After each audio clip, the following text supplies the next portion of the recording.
задават различни въпроси.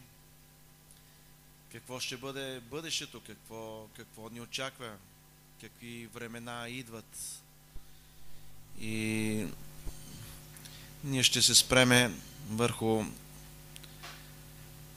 първите 14 стиха на книгата на пророка Даниил. И така, Даниил 7 глава, първите 14 стиха, и ще видим онова видение, което Даниил имаше относно 4 звяра.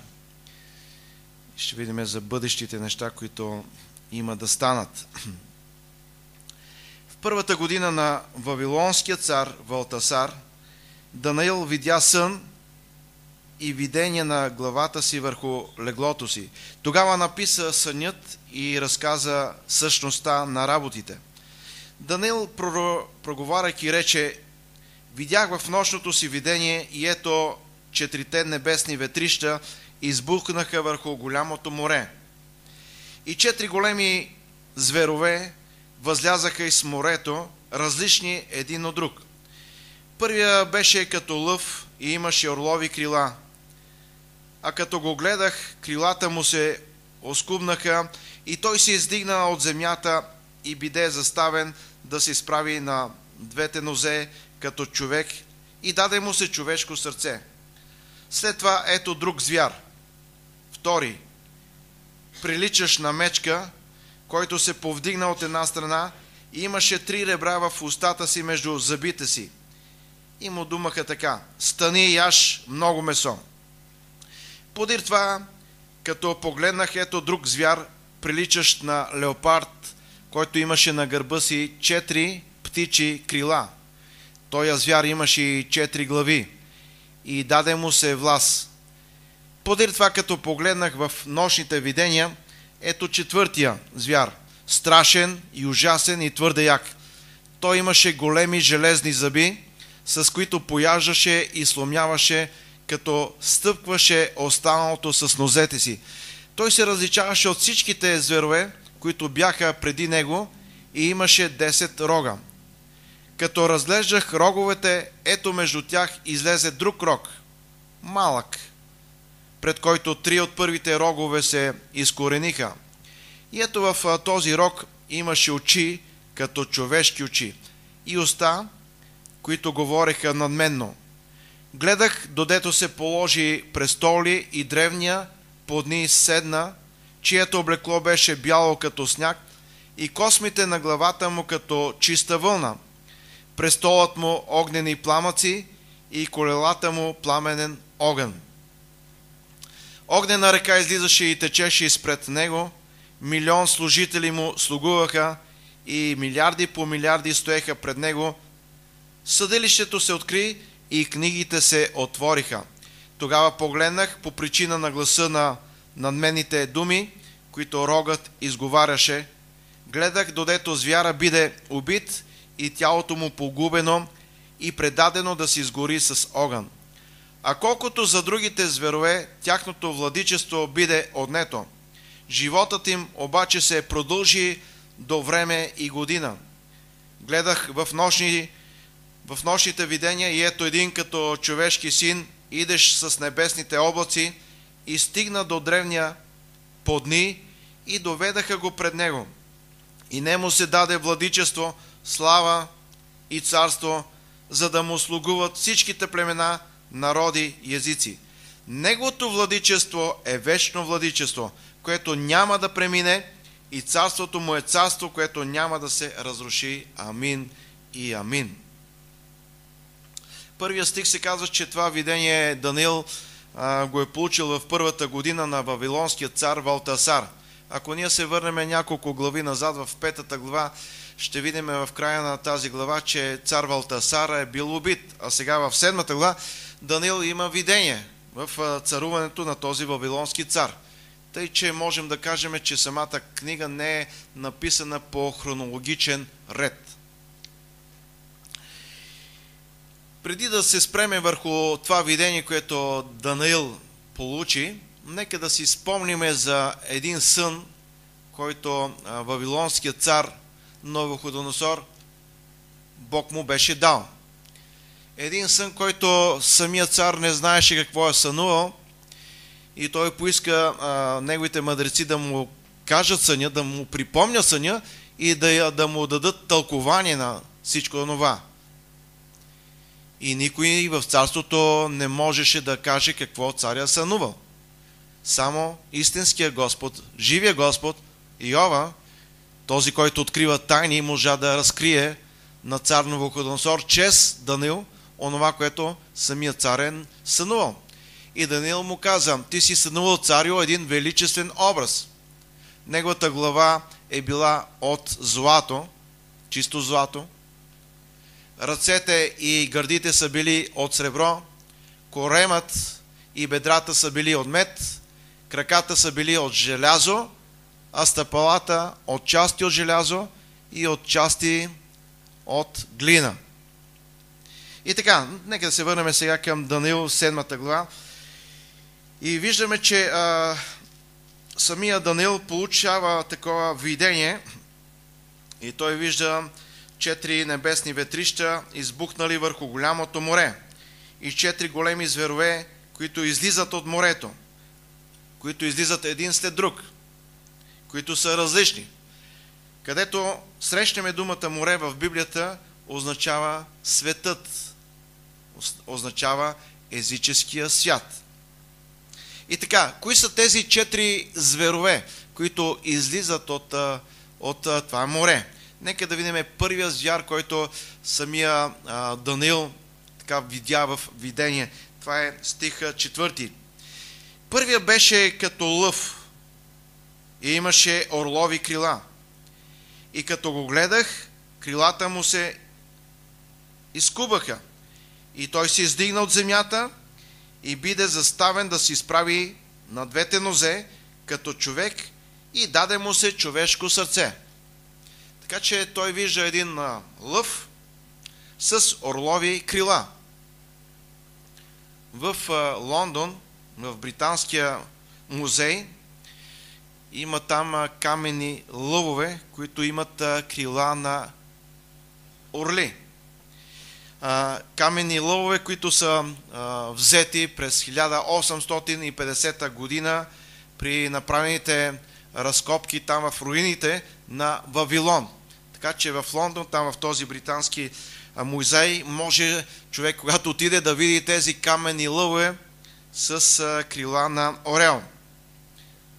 И лъвът с тези орлови крила ни говори за Вавилонската империя. Това е империята, първата империя, която е имала господство на целия свят, на народите, които са били по това време. Лъвът, скъпи брати и сестри, знаеме, че е царят на животните. Орела е царят на птиците. Така че виждаме тази комбинация лъв с орлови крила, и тази комбинация ни говори за царственост, за величие. И това нещо можем да го видим като контраст на това, което видя цар Навуходоносор. Така че съвместими са книгата Даниил 2 глава и тази глава 7 на книгата пророк Даниил. Така че виждаме, че лъва с орлови крила ни говори за Вавилонската империя, говори ни за цар Навуходоносор, говори ни за съня, който самият цар видя, за тази златна глава. Този лъв има орлови крила. Когато чуваме думата крила, значи нещо това, крилата ни говори за бързина. И по един бърз начин Навуходоносор със своите войски е могъл да завладее тогавашния свят, тези народи, които са обитавали. Нещо друго, което ни прави впечатление, че когато Даниил е наблюдал това видение и видял този първи звяр, гледайки на него, той е забелязал, че крилата на този лъв се премахват. Оскубват се тези крила. И веднага ние ще се върнем назад и ще си припомниме 4 глава на книгата Даниил, когато цар Навуходоносор се възгордя и каза: не е ли велик този Вавилон, който аз съм съградил, този град? И той не призна, че цялата сила, цялата мощ, цялото това величие, което имаше, беше му дадено от Господа, и той не го призна, и той не издигна авторитета и величието на Господа. Издигаше себе си. И Бог направи така, че той да бъде изгонен от царството, той да се намира сред животните, да се храни с трева, като говедата, тялото му да се Библията казва, че росата ще бъде върху него, докато се мине време, в което той признае, че Господ владее над царството на човеците. Че Бог е велик, че Бог е над всичко. Слава да бъде на Него. Халелуя, на Господа. Така че оскубването на тези крила ни говори за това, че гордост дойде в цар Навуходоносор, и поради тази гордост той падна и трябваше да се минат 7 години. Но стихът продължава. И той се издигна, това е стих 4 на Данаил, 7 глава. И като го гледа, крилата му се изкубнаха. И той се издигна от земята и биде заставен да се изправи на двете нозе, като човек, и даде му се човешко сърце. В момента, когато цар Навуходоносор се покая и призна, че Бог владее над всичко, на небето и на земята, тогава виждаме, че неговия разсъдък му се възвърна и че дойдеха хора и така те го приеха в царството, и той отново започна да владее и да царува. До този момент косата му беше твърде дълга, ногтите на пръстите му като на орли, и най-накрая той се покая. Слава да бъде на Господа. Халелуя. Така че първият звяр от това видение ни говори за Вавилонската империя. Нека да продължим и да четеме стих 5. След това, ето друг звяр, втори, приличащ на мечка, който се повдигна от една страна и имаше 3 ребра в устата си, между зъбите си, и му думаха така: стани, яж много месо. Ако трябва да съпоставим лъвът и мечката, ще видим, че мечката, да, тя е също кръвожадна, тя е звяр, но не е така пъргава, не е така величествена мечката като лъва. Тя е тежка, тя е тромава. И това са характерните черти на една друга империя, която дойде след Вавилонската империя, т.е. империята на Мидо-Персия. Така че лъвът с орловите крила ни говори за Вавилонската империя. Мечката, т.е. другия звяр, втория звяр, ни говори за Мидо-Персийската империя. Казва се, че Вавилон беше едно прекрасно царство, едно изящно царство. Спомнете си тези висящи градини, които самият цар направи. Мидоперсийците са били груби, те са били жестоки, в тях не е имало такъв разцвет. Те са били наистина твърде много груби, жестоки и са удирали хората живи, когато са воювали. В самите битки мидоперсийците не са използвали военна тактика. Те са хвърляли огромни маси войници срещу неприятелите си. Няма значение дали ще бъдат погубени хиляди. Ние ще изпратиме още други хиляди войници. Още, повече. Така че с груба сила те са могли да завладеят света и да имат такова световно господство. Тук в петия стих се казва, че този звяр, тази мечка се е подигнала на едната си страна. Коалиция имаше между Мидия и Персия. Това е Мидо-Персийското царство. Но доминиращата роля беше на Мидия. Така че мечката, която се повдигна на едната страна, ни говори, че така лидерството или управлението, влиянието най-вече имаше Мидия. Четейки 5 стих виждаме, че в устата на тази мечка има 3 ребра. 3 ребра в устата си, между зъбите. Тези 3 ребра, скъпи брати и сестри, ни говори за съюза между трите царства по това време. Вавилон, Лидия и Египет. Те се страхуваха от мидоперсийците. Те разбираха, че те искат да завладеят света. Така че образуват една коалиция. Вавилон, Лидия и Египет и се опълчват срещу мидоперсийците. Но мидоперсийците ги завладяват и установяват така господство на целият този свят. Пак ще кажа, по това време. Казва се, и думаха така: стани и яш много месо. Народ след народ, нация след нация, те са завладявали мидоперсийците. И тъй като са били така мудни, тромави, както мечката, представете си твърде много войски, за да бъдат изхрани. Трябва да има така подвижна кухня, за да изхранят всички тия, цялата тази армия на мидоперсийците. Трябва да има твърде много храна. Нека да видим третия звяр, който самия Даниил видя в видение. Звяр, който излиза от морето, за който четеме в стих 6. Подир това, така, мечката, пак ще се върнем на мечката, мечката ни говори за Мидо-Персийското царство и тя съответства на ръцете и гърдите от образа, който видя цар Навуходоносор. Както при всеки едната ръка е по-силна от другата, така Мидия, пак ще кажа, имаше така по-голямо влияние. При някой дясната ръка е по-силна. При други, по-малък процент хора, лявата ръка е по-силна. И така, нека да видим третия звяр, който излиза от морето, който сам Данаил видя във видение.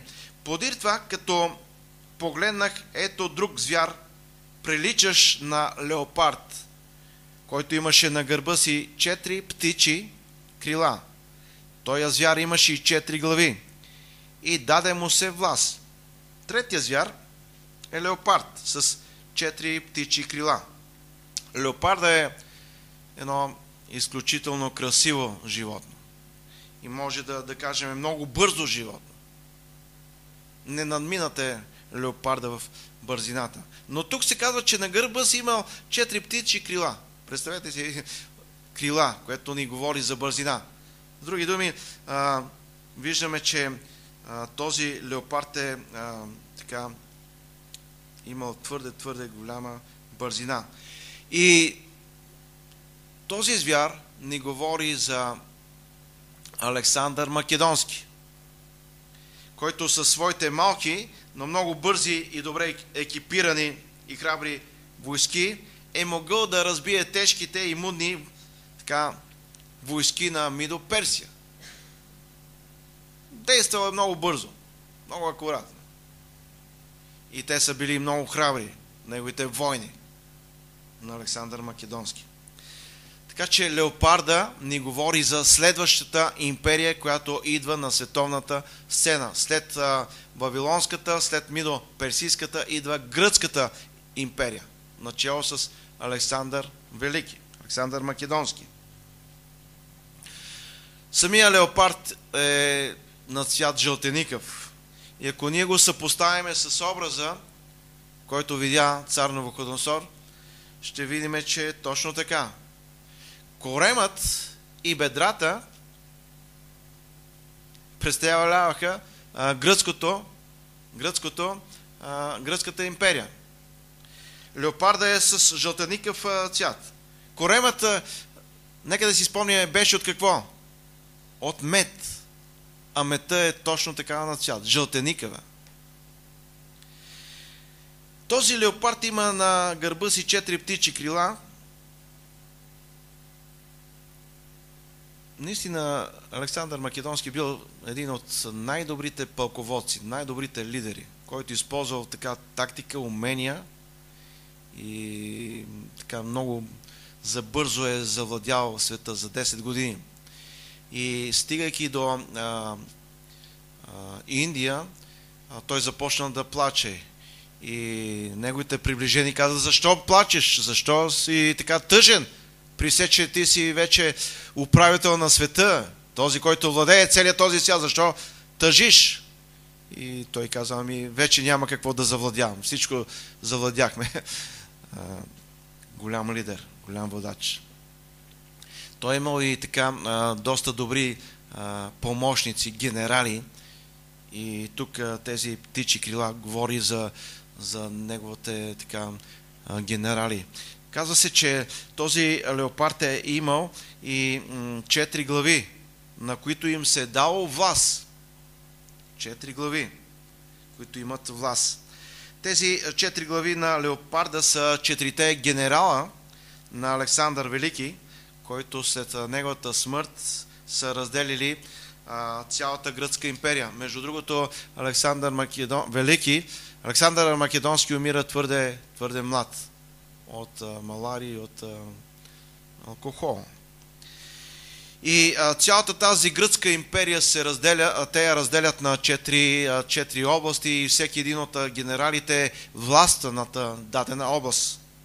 Разделили са Сирия, едната област, другата Египет, другата Македония, четвъртата Тракия. Над Сирия е бил генерал Селевт, над Египет е бил генерал Птоломей, над Македония е управлявал генерал Касандър, а Тракия на него се отредило.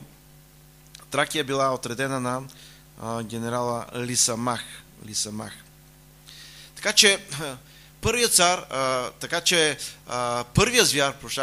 звяр, това е лъва с орлови крила, това е Вавилонската империя. Втория звяр, който излизаш от морето, мечката, това е Мидо-Персийското царство.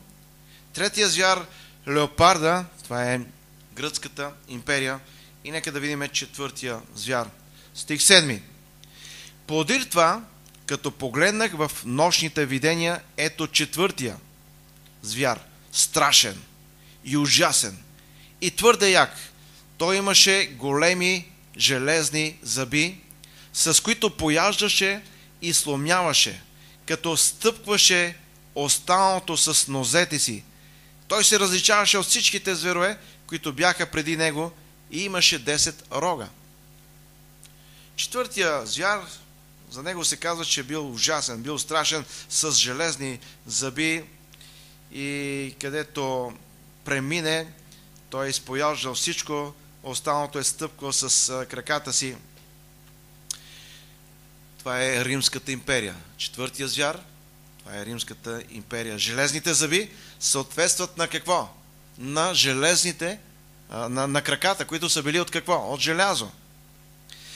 Този звяр, стих 7, края на този стих се казва, че той имал 10 рога. И тези 10 рога съответстват на 10 пръста на образа, който цар Навуходоносор видя. Така че четвъртия звяр е Римската империя. Точно по това време, когато управляваше Рим,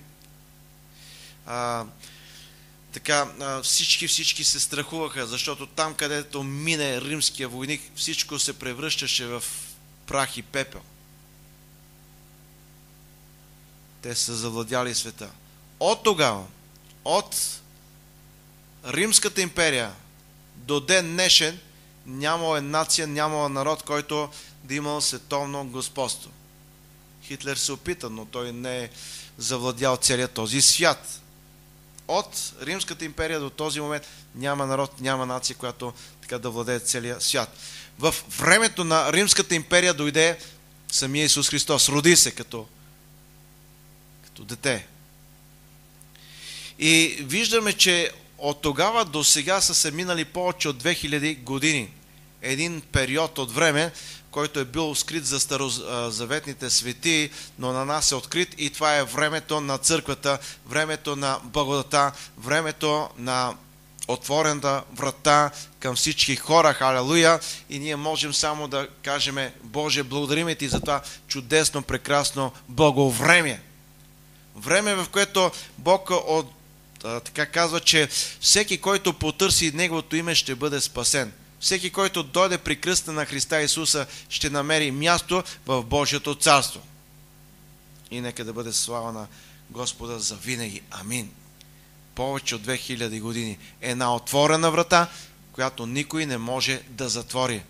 Едно благовестие, което се проповядва навсякъде. Едно благовестие, чрез което Бог иска да спаси всяка една душа. Нито един да не погине, нито един да не отиде в ада, но всички да бъдат спасени, независимо какво престъпление, какъв грях, какво беззаконие са извършили. Бог има милост към всички хора. Амин.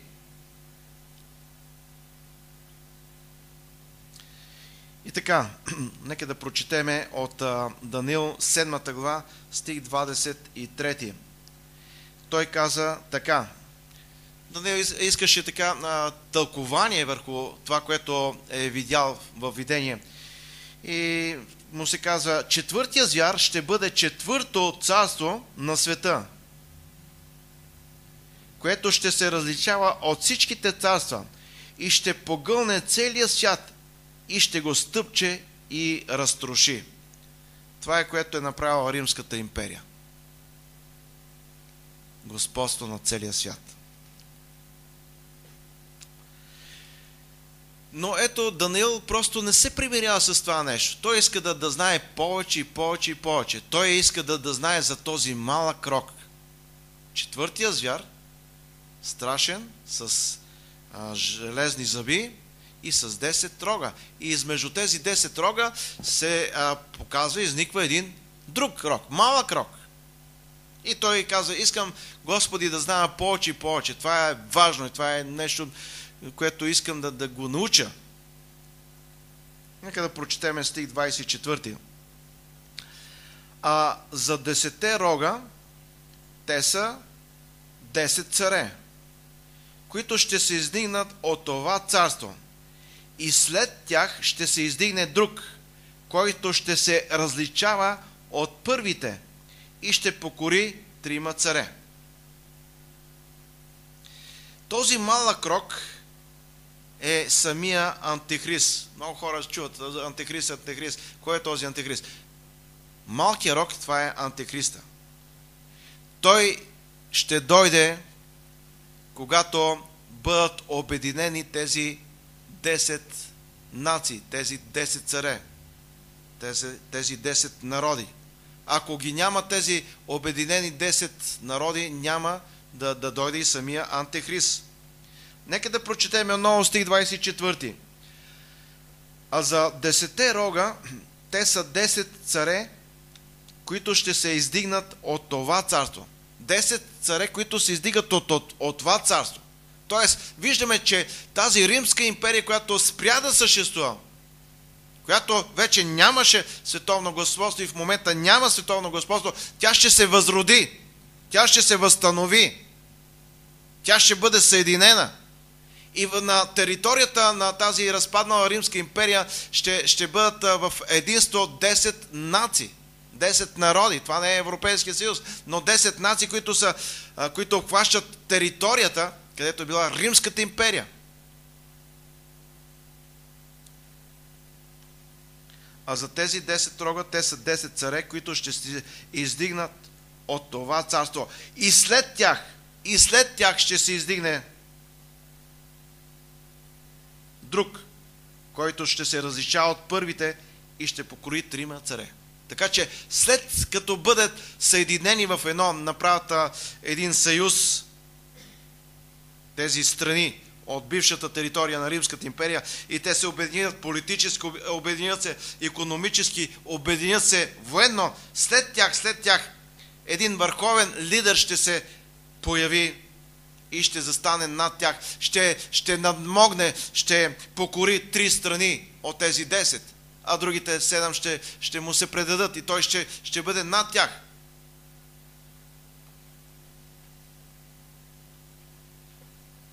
Някой ще каже, какво ще е това време? Ние сме на прага на изпълнение на това видение, което бе дадено на Данаил. И нека винаги да бъдем верни на Господа. И нека винаги да бъдем признателни на Господа и да бъдем щастливи за всичко това, което Бог е приготвил за тебе и за мене. Дом неръкотворен. Стих 25. Той ще говори думи против Всевишния. Антихрист е този, който ще има така голяма омраза срещу Господа. Той ще говори надменно. Думи, хули, обиди срещу Господа. И той ще иска да бъде Господ, на когото всички се кланят.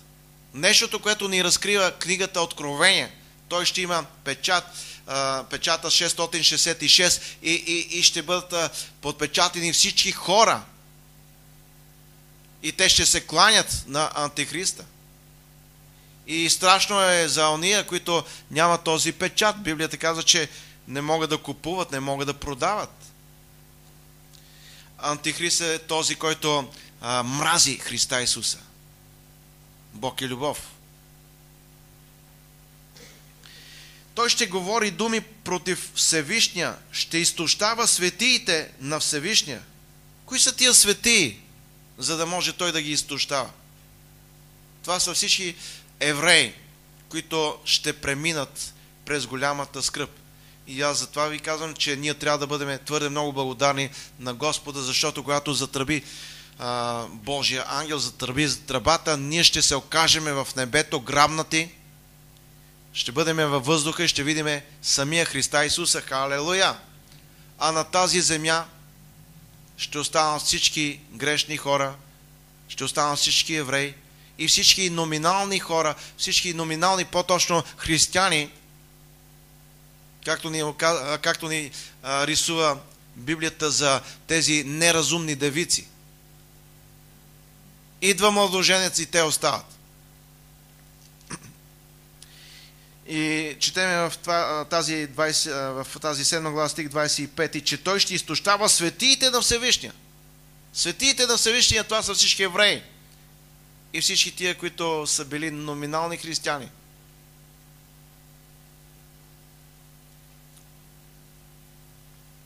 Така че евреите ще преминат през голямата скръб. Антихрист ще управлява за 7 години, ние ще го видим това по-късно в Писанията. Той ще изключи един договор с евреите, който договор ще го наруши, като принася в храма святи мерзост, което наистина евреите не приемат.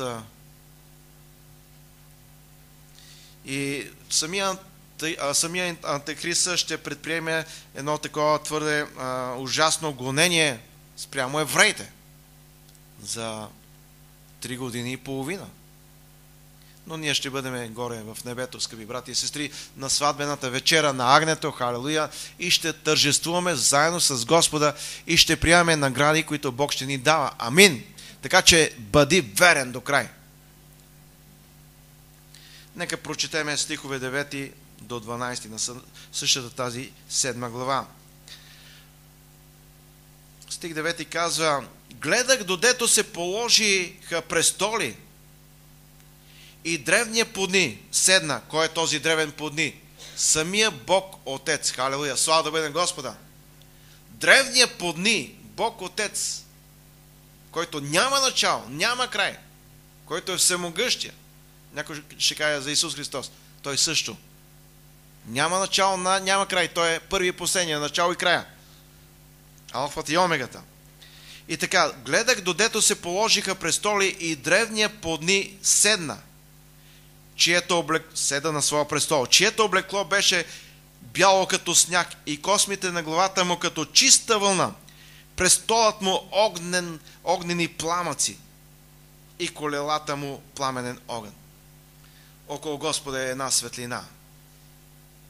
Едно сияние на Неговата слава. Огнена река, казва стих 10, излизаше и течеше изпред Него. 1 000 000 служители му слугуваха. Кои са тия служители на Бог Отец? Това са ангелите. Халелуя! Които са Божии служители. Служебни духове. И понякога нещо се случва в живота ни, ние не знаем откъде е всичко това. Бог е изпратил ангела, халелуя, да ни подкрепи, да ни помогне. Милиони служители му слугуваха. Това са ангели. И казва, милиарди по милиарди стояха пред него. Кои са тия милиарди по милиарди? Църквата Христова, скъпи брати и сестри. Милиарди по милиарди. Старозаветните свети и църквата, които участват в Възкресението, биват грабнати и горе са пред престола на благодата, пред престола на Отца, халелуя. И пеят песента на Моисея. И говорят един език. Няма да има български, няма да има немски, няма да има английски или какъвто и да е друг език. Един език. И ние всички ще разбираме този език. Слава да бъде на Господа, халелуя. И Библията каза, каквото око не е видял, ухо не е чуло и на човешки ум не е дохождал. Всичко това е Господ приготвил за тебе и за мене, скъпа душо. Чудесно нещо, чудесно бъдеще ни очаква. И не такова бъдеще за хората, които няма да приемат Христа Исуса, няма да искат. При все, че Бог им дава тази чудесна възможност.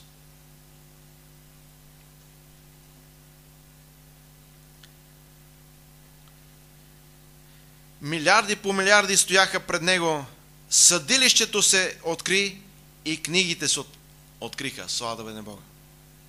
Библията казва, че един ден ние всички ще заставаме открито пред Божието съдилище и ние ще бъдем съдени, но не за осъждение, но за награди. Амин. Някой ще има много награди, други по-малко. Затова каквото и да правиш, прави го за Господа. Амин. Много хора, каквото правят, искат хората да ги така потупват по рамото, да приемат някакви похвали и Бог казва, вече наградата сте я получили от човеци, но каквото вършиш, върши го за Господа и очаквай награда от Бога, от небето. Амин. Защото тази награда днеска, която получаваш от хората, тя преминава. Днеска те хвалят, утре може да те ругаят. Но наградата от Господа е вечна. Амин. И тя е чудесна. Тя е, която не преминава. Амин. Има различни награди. И дай Господу Бог да ни даде много награди. Получи наградата от Господа. Най-голямата награда. Съвършената награда от Господа. И се казва, че съдилището се откри и книгите се отвориха. Името ти книгата на Господа ли е? Книгата на Агнето ли е? Ако ти си приял Христа Исуса, ако ти си се покаял, ако ти си го изповядал като Господ, ако ти си признал с устата си, че Бог Отец го е възкресил от мъртвите, ти имаш основание да кажеш, аз съм спасен и съм преминал от ада в Божието царство. Амин. Казва, не се радвайте, че бесовете ви се покланят. Радвайте се, че вашите имена са записани в книгата на Господа, в книгата на Агнето, в Божия регистър. И така отвориха се книгите. Стих 11. Тогава погледнах по причина на гласа на надменните думи, които рогът изговаряше. Гледах, додето звяра биде убит и тялото му погубено и предадено да се изгори с огън. Антихрист ще управлява само за малко време, за 7 години. И след това ще бъде погубен. Сам Исус Христос ще го погуби. Но не с оръжие, не с меч, не с нещо друго. С дъха си, халелуя! С дъха си Исус Христос ще направи така, че Антихриста да бъде убит и хвърлен в огненото езеро. А колкото за другите зверове, тяхното владичество биде отнето, животът им обаче се продължи до време и година. Другите зверове, това са тези 10 царе, които са под ръководството на Антихриста. На тях ще се даде малко време, но Бог отново и отново ще съди всеки един. Ще съди и тях самите. Гледах в нощните видения и ето един като човешки син идеше с небесните облаци и стигна до древния, до дни и доведаха го при него. Стих 13 ни говори за Христа Исуса. Халелуя! Този, който ще дойде от небето на земята, този, който ще дойде с бял кон и заедно с него небесната войска, т.е. всички свети, които ние заедно с Христа ще бъдем на бели коне, тук на земята. Слава да бъде на Господа! Някой же, какви неща ми ни говориш, брат? Всичко това е записано в книгата Откровение, защото не можем да говорим за книгата Даниил и в същото време да не говорим за книгата Откровение. И слава да бъде на Господа за този прекрасен, чудесен ден. След 7 години в небето, ние с Христа Исуса ще дойдем на земята. От небето на земята, на бели коне, в святата земя, в една битка, Армагедонската битка, където ние просто няма въобще да дигнем пръста си да воюваме, защото сам Исус ще воюва срещу Антихриста и всички тия пълчища, всички тия народи, нации, които той ще предвожда. Слава да бъде на Господа. Амин. Стих 14. И нему се даде владичество, слава и царство, за да му слугуват всичките племена, народи и езици. Неговото владичество е вечно владичество, което няма да премине, и царството му е царство, което няма да се разруши. След Армагедонската битка, която ще трае много кратко, за миг, ще бъде установено Божието царство. Видимото Божие царство. Днес Божието царство е невидимо. То е вътре в тебе. То е в сърцето ти. Но един ден Бог ще установи своето царство. Питах Исус Христос, кога ще установиш, кога ще бъде установено Божието царство? Ето тогава. След Армагедон Бог ще установи своето царство за 1000 години. Милениум. Едно прекрасно време. Халелуя. И няма да има битки, няма да има войни, няма да има болести, няма да има катаклизми, няма да има природни бедствия, няма да има слънчево изгаряне, няма да има урагани, тайфуни, вулкани, няма да има земетресения.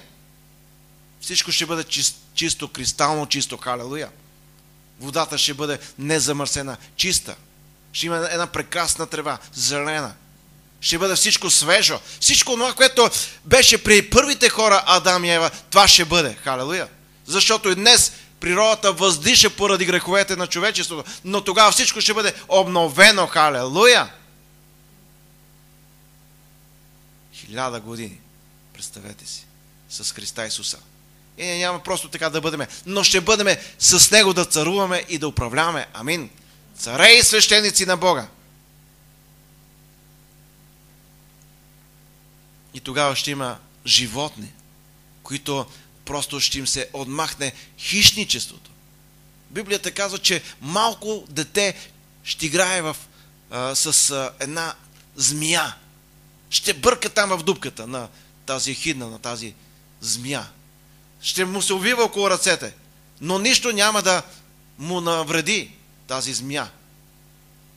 Мечката, лъвът, заедно с телето и волът ще бъдат заедно. Халелуя! И те няма да могат да навредят.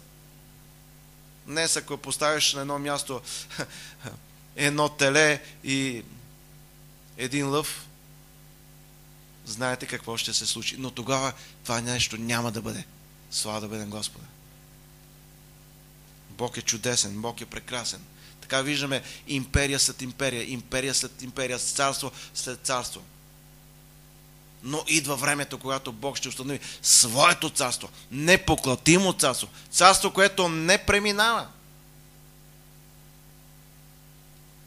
Цар Навуходоносор видя това величие в метали, злато, сребро, мед, желязо и след това желязо смесено с глина. А Бог ги вижда като зверове. Лъв, мечка, леопард и един ужасен звяр с железни зъби, страшен, който смачка пред себе си всичко, а останалото стъпчва с краката си с 10 рога.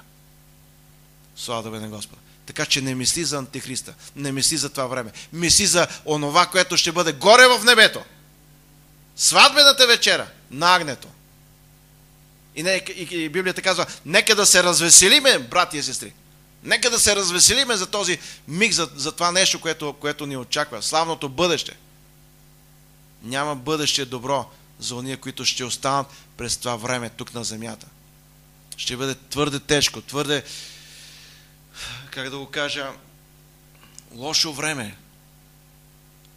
Но колкото повече времето наближава, толкова повече наближава за изпълнение на Божието пророчество. Амин. Така че ние си отиваме у дома, защото нашето гражданство е в небето. Амин. Да, ние живееме тук. Строиме, правиме, планираме, но знаеме, че очакваме нещо здраво, нещо стабилно, нещо непоклатимо. Амин. Нещо, което не преминава. Бог да ви благослови. И нека винаги да мислиме за небето, за Господа. Хайде да си справим.